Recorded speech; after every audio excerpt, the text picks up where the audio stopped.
Hey guys, how are you doing today on this beautiful Saturday afternoon? I was going to say morning, but it's afternoon.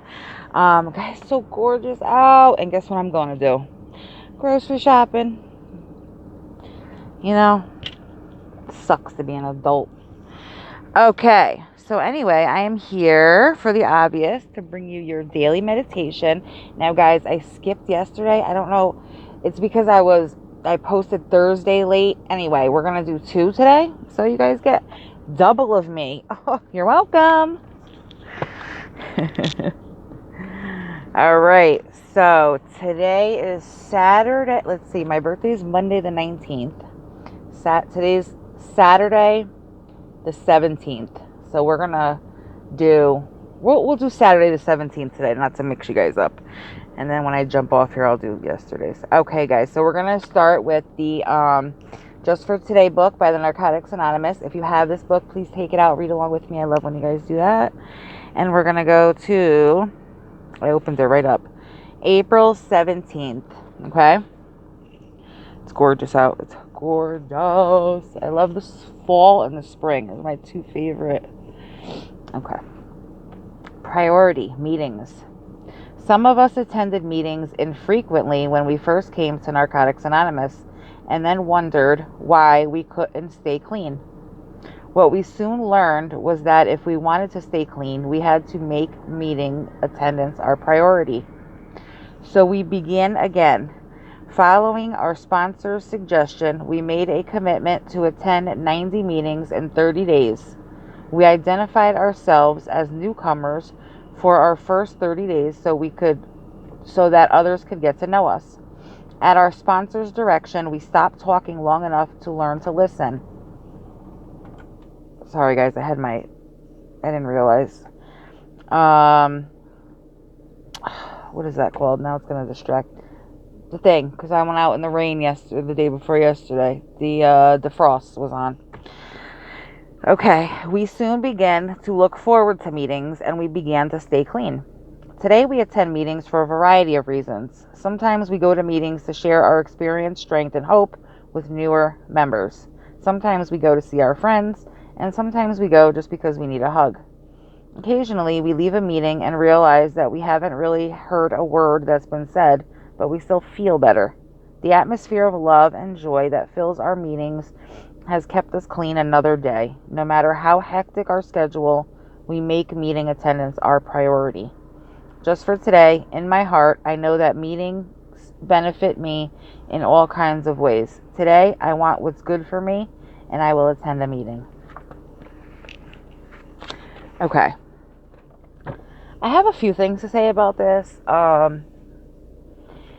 My experience with meetings wasn't always great like that, actually. And the experiences that I had were more like they would glorify drugs. It would make me like want to use when I left there. Like I did not want to go sit for an hour and talk about the effects of the drug that I was trying to stay away from. It made me like want to go do it. I also tried a women's meeting and I found them to be very catty and just, I don't know, I didn't click with meetings that well. Um,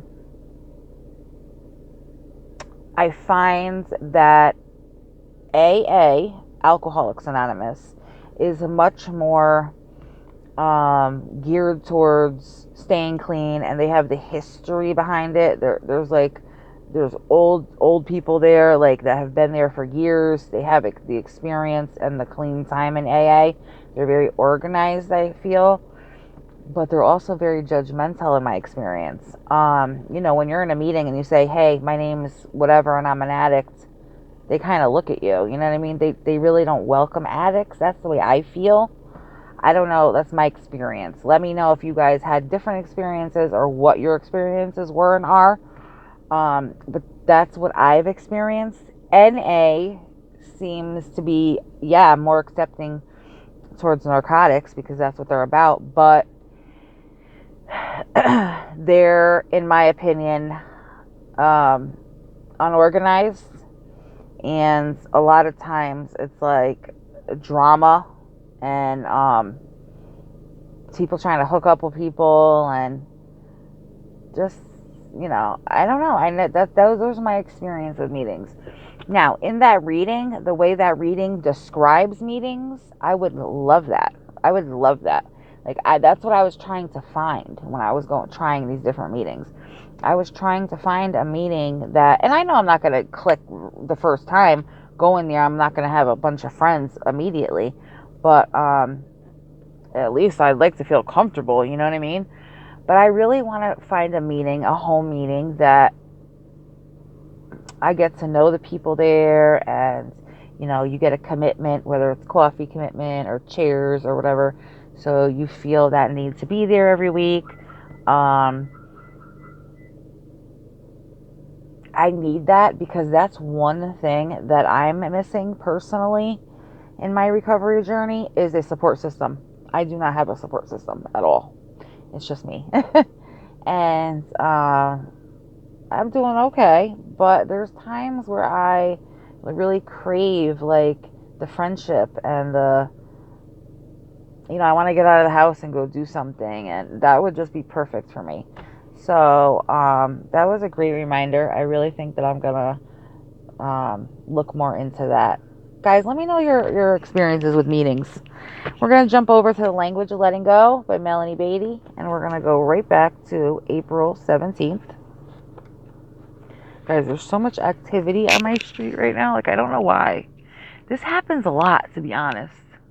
Like, they all line up sometimes. They were doing like a COVID parade one day with birthdays, which I don't mind. But when they kind of like line up and I don't know who they are, I get very like weary of that. I'm old. I'm getting old. So what do you want? Okay, guys. April 17th.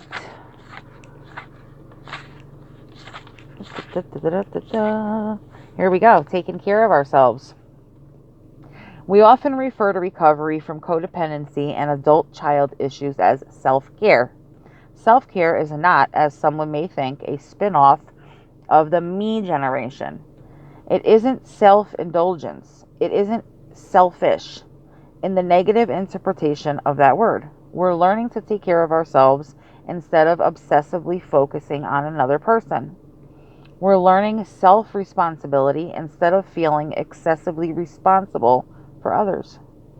Self-care also means tending to our true responsibilities to others. We do this when we're not feeling overly responsible. Self-care sometimes means me first, but usually me too. Wow, that makes sense. It means we are responsible for ourselves and can choose to no longer be victims. Self-care means learning to love the person we're responsible for taking care of, ourselves. We do not do this to hibernate in a cocoon of isolation and self-indulgence. We do it so we can better love others and learn to let them love us. Self-care isn't selfish, it's self-esteem. Today, God, help me love myself.